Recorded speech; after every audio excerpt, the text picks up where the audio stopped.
Hello, this is Katherine Cespedes, and you are listening to Yogini from the Block podcast, and I am here with my producer, John Beathan. Hello, and this is what, episode 2? This is episode 2. Titled? Oh, Shift. From blame to ownership, shifting perspective. So what informed you to do an episode with that title? So I've been reading this book that you so generously lent to me. Oh, yeah. By, I want to get his name right, Louis Gittner. That's correct. Mm-hmm. And it's called Listen, Listen, Listen. Nice. Mm-hmm. And it's taken me a while because you lent it to me maybe like 2 or 3 weeks ago. Mm-hmm. And I keep holding it and I'm like, yeah, I'll listen in a second. And I keep putting it down and then I pick it up and I'm like, yeah, I'll listen later. So I finally picked it up and I started reading through it. And all of a sudden, it's almost like it was an aha moment. It just dawned on me. It was like I felt everything and nothing at the same time. And all of a sudden, I can hear. Like no longer was I just going through the day to day. I was actually listening and paying attention. Nice. Which is quite funny because I was like, I thought I was doing that already. That's the story of my life. That's the story of this podcast, right? Moving from, the spirituality on the yoga mat, which I've learned, to living it, right? And applying it into life. And it's so funny. It's so funny because it never stops. What never stops? The broadening of perspective. The When you said broadening, you stepped way back. I know because it's massive. It's a big concept. You know, almost as if I could understand it, I would probably implode and turn into consciousness. I would just be consciousness. Now, what in the world would ever stop you from doing that? Well, I want to be here. I want to do things. I want to, I want to. You want the human experience. Yes, which is what we all came here to do. So I started thinking about it. I was like, okay, so something happened here. Something moved. What is that? Right? Which is so beautiful that the human mind can even do that. That the human mind can see and think about thinking.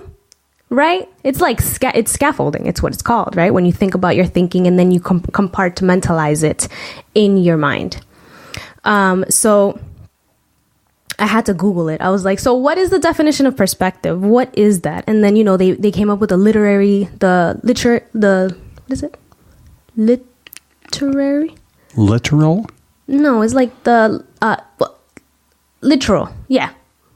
Yeah. The literal translation. Yeah, there are some words that are difficult for me to say. That's one of them. And then there's like photos, the perspective in a photo. So there's all these different kinds of perspective. So then what came up was, what's the difference between perspective and point of view? And I'm like, all right, now we've gone into this dark, like rabbit hole of words. So I wanted to stay focused. What is perspective? So a definition that Google gave me, thank you, Google, is taking the way you think about a topic, setting that aside for a moment, and adopting another way to think about the very same topic. Reflecting on a topic in a new way is a great way to problem solve. Right? We could finish the podcast right there. That's it. That's all you need to know. That's it. You just go through your day and apply that and see how it is in your life and look at things from so many different vantage points. Right. Would give you perspective. Perspective's not necessarily just stepping back or going to Hawaii for a vacation. I mean, that will shift your perspective. Yes. And then I started thinking about it and thinking about the people that I have spoken to, my family, my little sisters, specifically, and me when I was my sister's age at like 22, right out of college, working the 9 to 5, going in. I never really had a cubicle, but having a desk and that was it. You go in, you file the data, you make sure everything is right, and then you leave. And for some reason, there is this kind of idea at like 22, 23 that if you are not making $1 million, what are you doing with your life? You went to college for what? Because that's how I felt. And I've had conversations with my friends, and that's how they felt. And they were kind of just like, we need to figure this out. We need to figure out the system. And now that I'm grown at 27, right? I can see that there was nothing about that I had to change other than my perspective. Because what I learned there was more discipline. What I learned there was diplomacy. What I learned there was how to get things done on time in a timely fashion. What I learned there was how to better my Word, my Excel, my pretty much any computer stuff, right? I learned it there because I had to perfect it there. And even though it was very tedious, very mundane, there was this whole world of knowledge I was gaining. And if someone would have sat me down to say this to me, I probably wouldn't have listened. But now looking back at it, I can say it in this way. I can say it in such a way to say everything that I've done so far, everything I've experienced up till this point has prepared me for this very moment, this very podcast, this very conversation that we are having right now has been prepared for me and by me to talk about perspective. And that's what happened out of that Google search, right? And I want to be a little bit more specific as to the sentence that kind of like hit me. And it didn't hit me like, it hit me like love and soft clouds of understanding and knowledge and light. Almost like when you walk outside in the morning and you feel the sun on you. You know that the sun is not there, but you feel it. You feel it, and you feel it warm up your body. You feel it going through and pulsing through your veins and your cells. You feel it. And that's what I felt when I read this. So the line reads, "You cannot grow by focusing your energy on yourself. It must be focused on a greater perspective." And I was like, okay. So what we're doing here is not looking at each individual puzzle piece and saying this puzzle piece is broken, it does not fit, what do I do with it? It's about trying to figure out where this beautiful piece, how different it is from all the other pieces. The shape, the texture, the weight of it, the size of it. Is it in the corner? Is it in the middle? This piece is so small, but so relevant to the entire puzzle. And that's what we're all doing here. We are each an individual piece in the fabric of this universe, of this planet. Each one of us working to perfect one thing. All we need to do is perfect one thing and focus on one topic. Focus on that thing that really drives us, that when you wake up in the morning, you're like, oh yes, hallelujah, I'm going to go do X, Y, and Z. That one thing is the piece of the puzzle that adds to the mass consciousness, to the mass shift in where we're moving towards now. And it's happened so many times and time again, where companies that were not doing very well completely shift to do better. Not because their idea is even something that we needed, honestly. Like if you look at Facebook, right? Facebook started with college students. When Facebook came out, I couldn't even go on there. I wasn't even allowed yet. And then all of a sudden, in 2005, they invited high school students, right? And around 2009, it started being open to the public. Why? Because people from college are now graduating. So it doesn't serve many people other than the people that were in college. And now look at Facebook. Facebook is being used all around the world by all different age groups for 1,001 different things, probably more.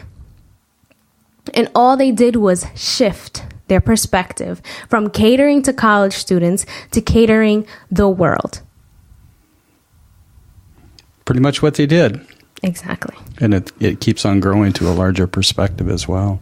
It does. It does. And it's so mind-blowing how there is nothing that we need to change in ourselves right now. Mm-hmm. Nothing.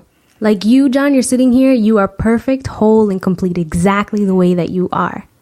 And I could tell you this time and time again, and it wouldn't mean anything until you believe it, until that shift happens in you, which I'm pretty sure it already has. I'm pretty much, yeah. Yeah. So it's the same thing. It's the same thing with anybody. Nothing has to change other than the perspective you have for yourself, mm-hmm. for whatever it is that you're looking at, and whoever it is you're talking to. Right? Mm-hmm. Because now there is this idea that millennials, I don't know why that word like irritates me. I don't know. I guess it's because there's such like a negative connotation to millennials. Well, once again, it's a label. It's a label. And yeah. You may read in your book, labels are for pickle jars. Yes. Once I get there, and I don't really like pickles. Right. So if I didn't see that it said pickle jars, I'd probably open it to figure out what it is. But right. So there's this idea that millennials want to be in solitude, right? Millennials don't want to get married. Millennials don't want to have relationship. Millennials don't want to work for other people. They want to be entrepreneurs, right? And that's not necessarily the case for me, right? I can't speak for all of us, I guess.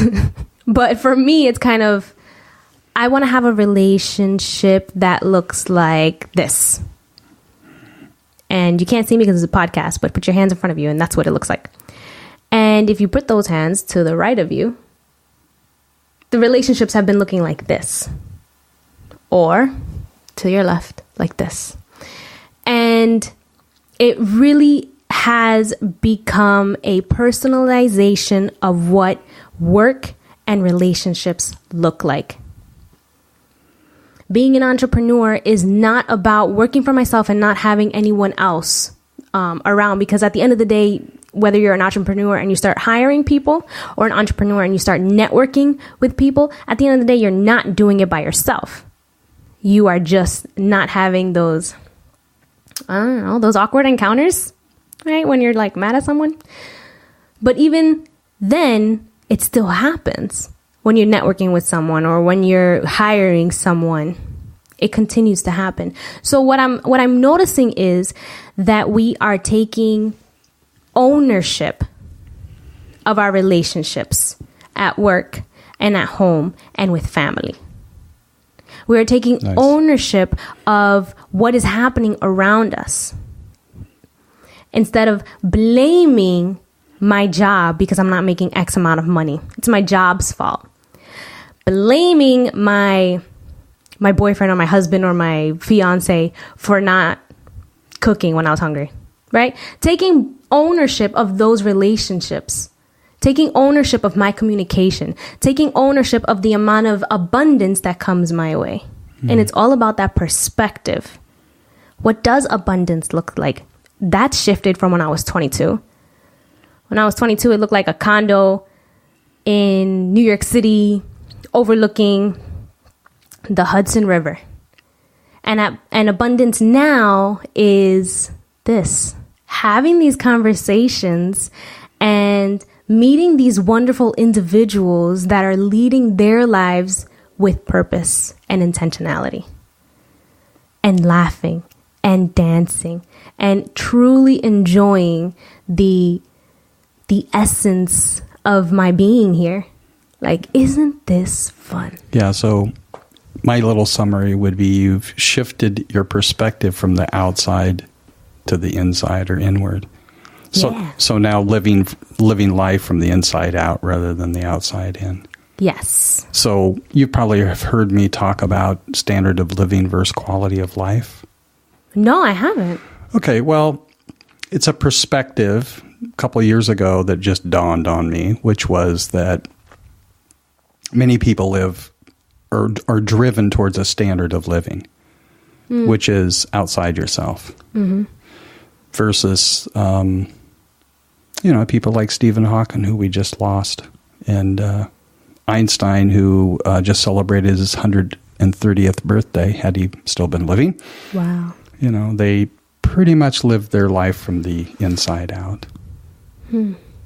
So, for me, it's about, balancing out or trading in a standard of life for more of a quality of life and finding a balance between the outer world and the inner world. We are in this world, and we are together, and we're here for that reason, the human experience. Yes. Which is funny that you mentioned that, because when I made that decision to leave the Bronx, I was like, I'm going for a better quality of life. Mind you, I had no idea what that meant. It sounded good, though. It sounded really good. So I started seeking that, and I found that, twofold. I was like, okay, it's not that my life there was bad.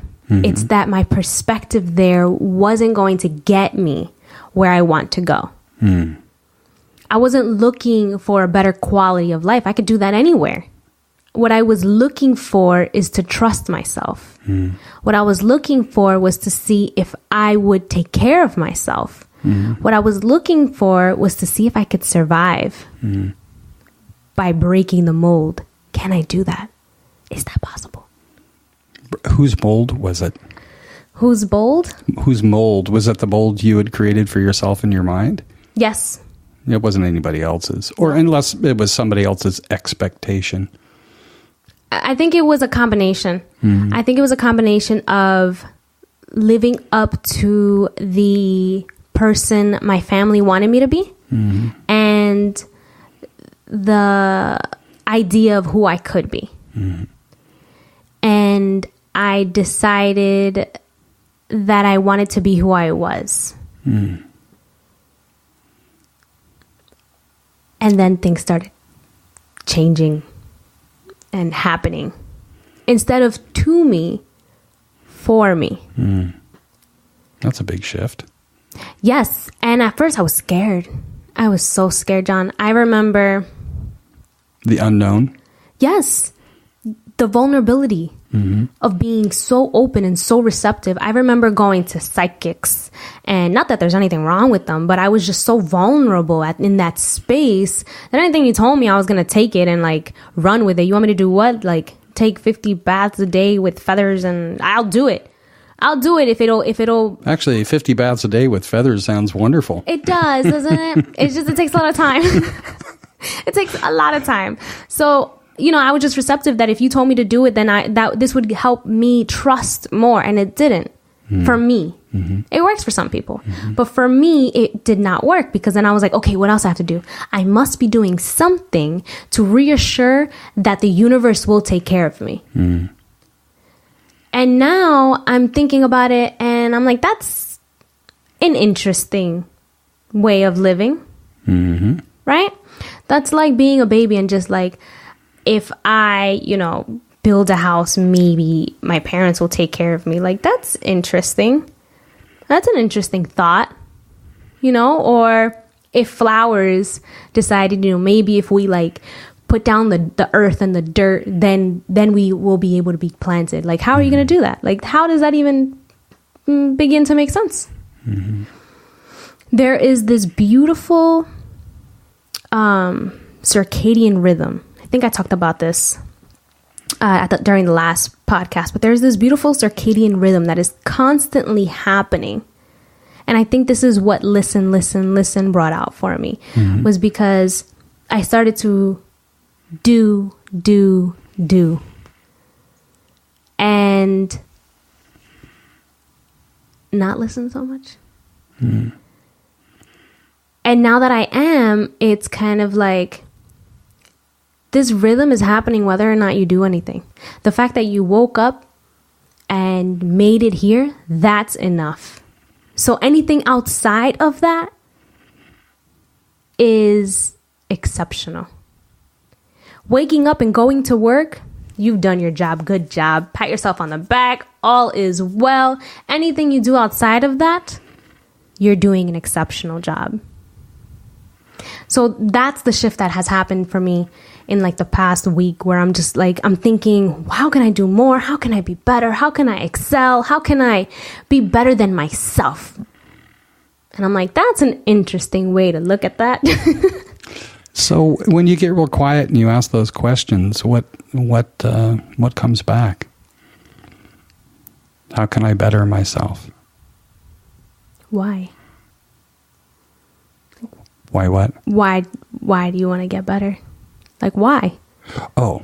Like, why are you even asking this question? And so, why? And what do you hear when you ask that question? I'm trying to serve. Mm-hmm. And then I hear, who? Who are you trying to serve? Mm-hmm. In this case, ego. I'm trying to serve ego. May I serve ego? And I can. Mm-hmm. I definitely can. But ego will never be satisfied. You know, that's just the way ego is. She's cool. I definitely learned to love and appreciate her because she has gotten me this far. But sometimes, you know, I just have to remind her that she has to like sit down and take it easy. Because there's a world that I'm here to serve. And if I'm too busy serving her, how am I going to serve the world? How am I going to do that? And then the other question I have is, what do you want to serve? Light. A constant, like, showering of light. Knowing that I am enough. And if I am enough, you are enough. We are all more than enough. The fact that we chose to be here, this was a choice. Everything we do is a choice. Waking up in the morning, making your bed, a choice. Deciding to brush your teeth, a choice. All right, so I'm going to challenge you on that. Okay, let's go. So, out there listening, okay, let's assume for a moment that it isn't a choice. What isn't a choice? That you chose to woke up this morning. That you chose to be alive. That you chose your parents. That you choose everything. Let's just say, what you're, I think, talking about is unconsciously we choose. But what I'm talking about is, in the challenge is, what if you woke up in the morning and found yourself alive and didn't go to the place of I chose, but rather just went to a place of gratitude? That works a lot easier. It's a lot easier. That's just, yeah, that's a lot. Because if you choose, it puts a whole lot of energy and stigma on why did you choose and a bunch of other stuff that to me is just not useful. But if you just, and Christian alluded to this with Meister Eckhart, who said, if you just had gratitude, that would be enough. Mm-hmm.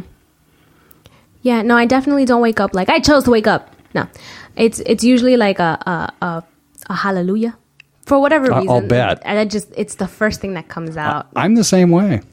Right, and by saying that we choose, it kind of gives us that ownership. Right.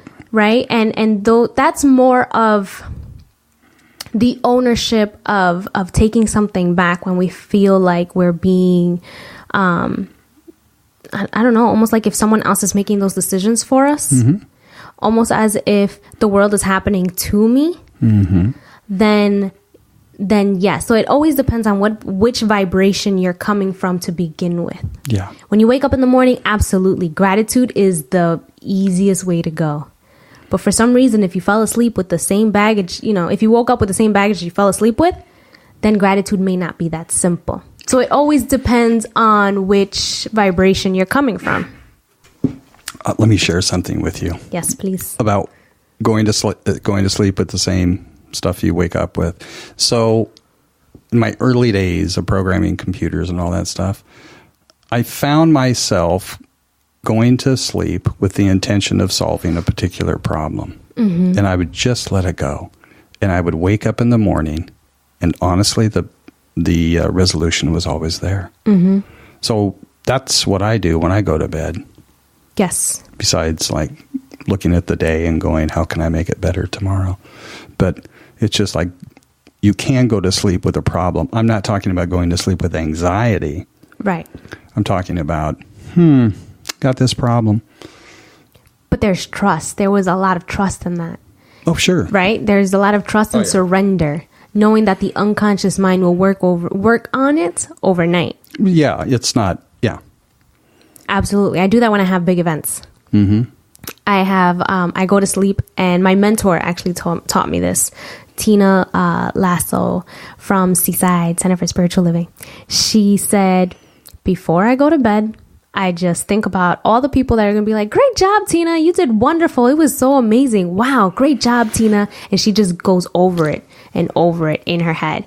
And then she pictures the amount of people that she wants to be there. She's like, okay, this is what's going to happen. And she goes to sleep. And she's like, and I let my unconscious mind just work its way through it. Yep. And then it's an amazing event. So I've done that, and I'm like, wow, I need to be careful with that, because when you really want it to be successful, it'll be like incredibly successful. Yeah. Right. So there's also preparation. Of course, it's not like I'm going to go to bed and unconscious mind is going to fix the whole thing. There's a little bit of work that you do, like getting the right people, selling tickets, knowing that you will have tickets. You know, a little planning on your part is always nice. Little follow-up with the people that are going to be showing up to help you and make sure, things like that, you know, waking up at a reasonable time so that you can be at the event, you know, things like that. Like, you want to be there to see it and experience it. But absolutely, the unconscious mind is something that is beyond explainable. It's intangible, but it's so real. And it's a really good mystery, isn't it? It is. I mean, we have a tendency to take mystery out of life. Come on, life is mystery. We have a tendency to, like structure our life in such a way it completely takes the mystery out of the life. And I kind of understand that, you know. Believe it or not, I was a perfectionist, and I'm still working on that. I believe that. Okay, so I was a perfectionist, like in high school and into college, and I became really angry. I was like an angry individual. Like if I was thinking about something, I'm like, go that way. I can't talk to you. I cannot lend you my time. I am perfecting X, Y, and Z. And that sucked. It was so bad. Yeah, but I'm going to point out, I have this idea probably served you really well. To be a perfectionist? Well, you're putting a label on yourself. I'm talking about the behavior. Okay. Because, if you're focused on something and trying to really get something done and somebody interrupts you, it's just like, don't break your focus. Right. All I'm saying is go a little easier on yourself. Oh, no, she's awesome. I love her. Yeah. She got me here. Yeah. Oh, we're talking... Okay, so we're talking different parts of you. Different, yeah. Because stages of life. Stages. No, it's good. Yeah, no. It's like every time you become a butterfly, I feel like you go back to being a caterpillar again, and then you become another butterfly. Yeah. It's like 50,000 butterflies. So do you think that this stage in your life was largely constructed mainly to help you get out of the Bronx? It was largely constructed almost not to make myself a statistic. So, yes. Okay. So you were motivated away from a situation. Yes. Now you're motivated towards a situation. Yes. Two different strategies, totally. Yes. One you motivated away from. The other one is, now I have my sights on the top of the mountain, which is very different. Yes. Yes, it's a different way of being, and I'm pretty sure. And do you remember the time when you actually made the decision? When that may have changed for you? Yes. Is that when you had said, tell me about that. So it was actually my best friend, right? Forgot what I was doing. And I was talking to my best friend and I said something. I don't remember what I said, but I remember that it hurt her. And I remember she said, well, she looked at me and she said, friends don't talk to each other like that. And I remember I was taken aback and I was like, wait, I talk to myself like that. And in that moment is where I started digging deeper to see, not to see because I knew this. After her saying that, it was like a whole like opening like a can of worms. Like I talk to you that way because I talk to myself that way. Why are you offended? And then I realized how it was hurting her and I realized how it was hurting me.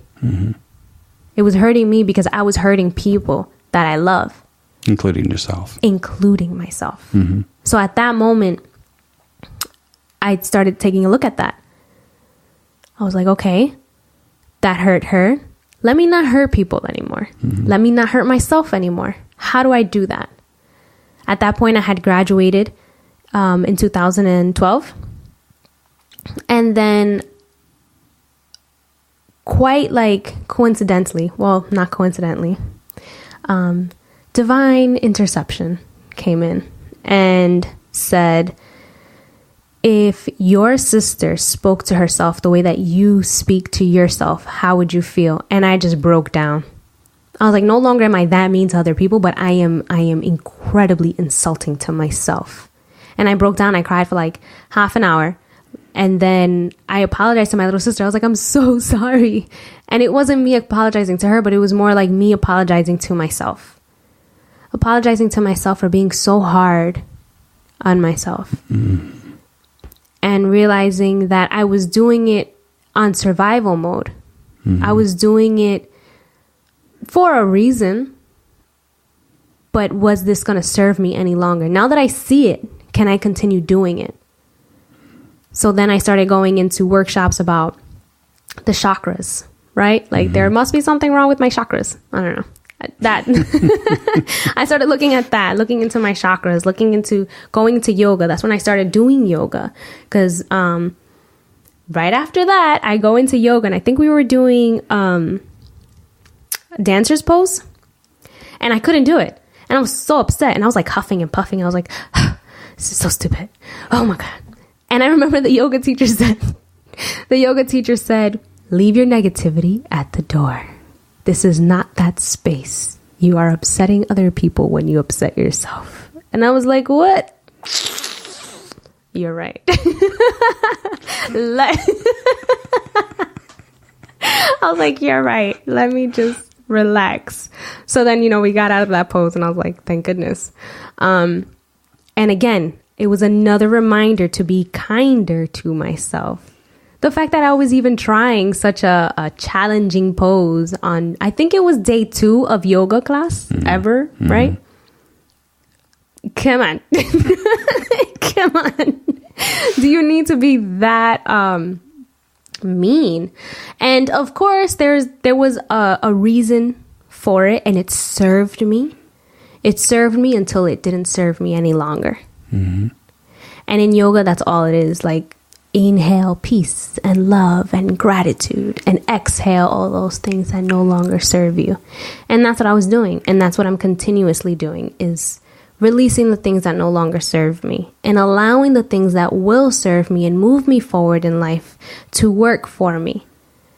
Right? Because every stage in our lives is going to look different. It's going to feel different. We're going to come across differently. And so the 16-year-old me wouldn't serve me right now, but she served me at that time. And the 27-year-old me serves me right now, but will not serve me when I'm like 40. And that's okay. Because each one of these stages is guiding me along to the next one. Right? It's guiding you along. It's almost like you have to learn the alphabets before you learn how to read, right? You need to learn how to read a sentence before you go on to a full paragraph, and then the full page, and then the full chapter, and then you've got a book. So honoring myself now for who I am today, and honoring all those stages that got me here. At this point, I could laugh about it because it's quite funny. There are still like places that I'm taking classes right now, as you know, that I find them and I like poke into them and I uncover them and I dig them out and I'm like, oh, you're still there. That's interesting. What am I going to do with this? And it's almost like at this point, when you see it, you can no longer unsee it. So what are you going to do with this? And I remember in my 20s, someone said, don't open Pandora's box. And I was like, oh my God, there's like a Pandora's box in there. I must be so dark. And then I moved into my mid-20s and someone said, go ahead, open it. You need to see what's in there. And then I did. And it was like magical creatures. It wasn't that bad. And again, it's just a shift in perspective. Shifting and sorting and uncovering, rediscovering. It's such a beautiful journey and process that when you're in the mix of it, you don't really see it. It's almost like when you go and get all the supplies that you need to make a painting. While you're doing this, you don't really notice what you're doing because you have a vision. This is what I'm going to make. And then you take out the paint and you start painting and you're like, this looks fine. This looks okay.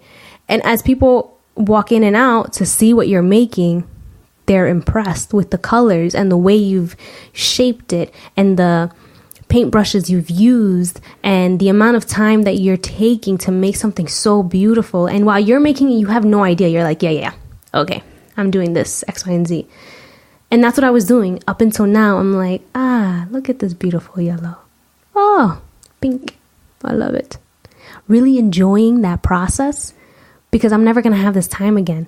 And when I am 60, 70, 80, I want to tell my grandchildren who may listen to this that it's all fun. It's all a process. It's all beautiful. Even the funky stuff is really, really beautiful and so important. And in those moments is where we just need to shift the perspective from how is this happening to me? Why is this happening to me? To what is this going to teach me? What am I learning from this?